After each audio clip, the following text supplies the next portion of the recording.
Next exercise, I want to show you ways of doing it. We're going to go back to sort of a more rectilinear system here, just so that I don't confuse you with these really weird intricacies of like splitting panels that are in weird shapes and odd orientations and stuff like that. And then we'll get into something a little bit more complicated in a moment.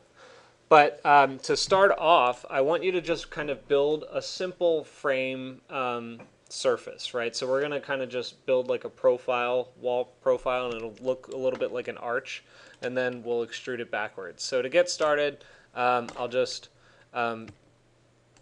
draw something that's kind of rectilinear. I'm not particularly picky about the actual size beyond the fact that I want it to just be roughly the same as this, kind of like this.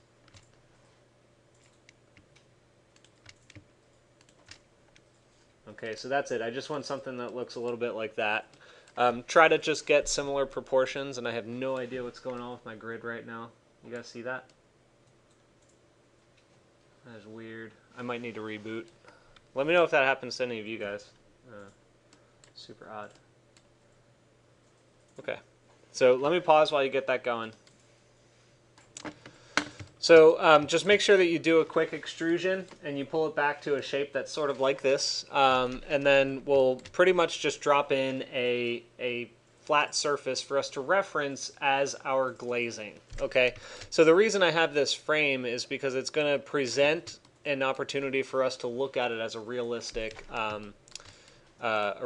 assembly. So let's drop, actually go back into Rhino here, go into a new layer, and do another surface. Just draw, you could either just draw a 4-point plane, turn project off, and just draw it in the front side. Like that. And then you can pull it back a little bit. It doesn't have to be perfect, just pull it back a little bit.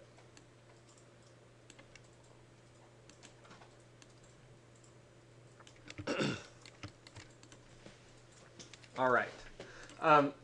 Take a moment to reference it in, and then we're going to do what's called a reparametrization of the surface itself. So I'll explain what that means in just a moment. So I'm going to reference this in, and I'm going to turn that layer off so that you can see just the surface itself. Now, the term reparametrization, okay? Notice how when you go to the surface menu and under utility, this isotrim tool, right? We used isotrim as a way of subdividing the domain, right? We subdivided the domain of the surface, which basically said this surface is a domain, right? So that means the full width in the U direction, the full width in the V direction, that is my domain. And I subdivided it based off of the U and V subdivisions of divide domain squared. Now, we're going to explore another option here, which is construct domain squared. And this one is going to behave a little bit differently because what it says is it creates a two-dimensional domain from 4 numbers. So let's drop that in real fast and take a look at how it reads.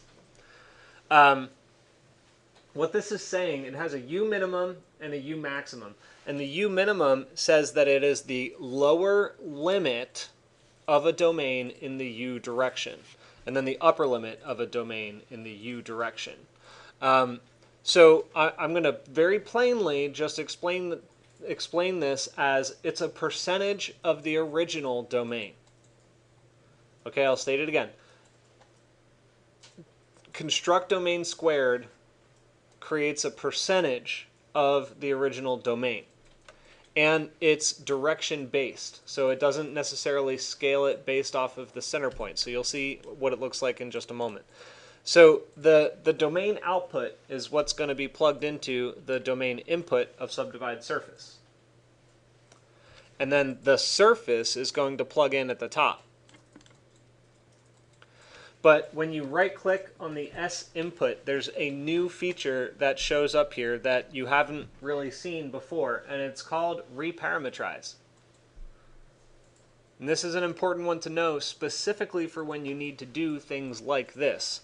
So I'm going to reparametrize this now, and you see that it finally created another surface over top of it, but you don't really understand what it means yet. What I need to do in order to understand it is to make a couple of sliders that are percentage-based sliders, which means it goes from 0 to 1, and it utilizes decimal places in between. So I'm going to do a slider from 0, starting at 0.55-ish, doesn't matter really, to 1. And just make three more copies of that.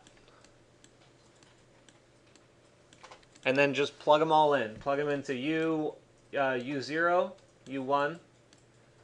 V0, and V1. And then this part's really important. Just make sure that none of the U lower and upper and the V lower and upper are coincident, and you're good to go. So if I pull my minimum down, my maximum up, my minimum down, and my maximum up, you'll see a change. You see a smaller surface get created. So how is this working precisely? Well, let me explain it this way. If I have a full-size surface, right, so like my original surface right here, that's my full domain, my 100% domain. And I want my panel to move 10% away from the left edge, and I want my panel to move 25% of that panel width away from the right edge, then my lower limit is going to be a 0.1. Oh no, this is that's U. So this is what I'm looking at here. The V is sideways, the U is going vertical. So the V is going to be 0.1, and then the V maximum is going to be 25 less than, or 0.25 less than a value of 1, which is 0.75. So now this is a 10% difference, and that's a 25% difference.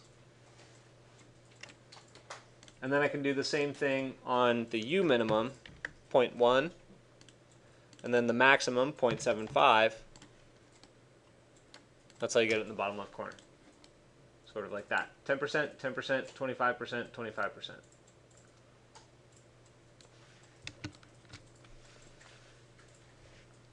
Do you have questions about that?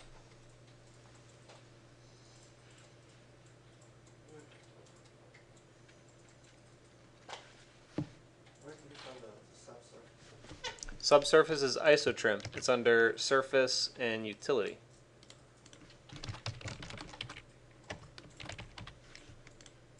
Surface, utility, isotrim. By now you should have that one locked down. That's a very, very important tool for us. All right, so What about domain number? Where do you find out? domain, this is under the domain menu. Math domain. Sorry, these are new. Well, that one is a new one, so I should have labeled it. So how is this used? It's used in instances where the exact, I'll say in this case, in this particular condition, it's used in instances where percentage value reductions or applications are appropriate, which means you wouldn't necessarily use this for something like the offset curve that we used in the triangulation.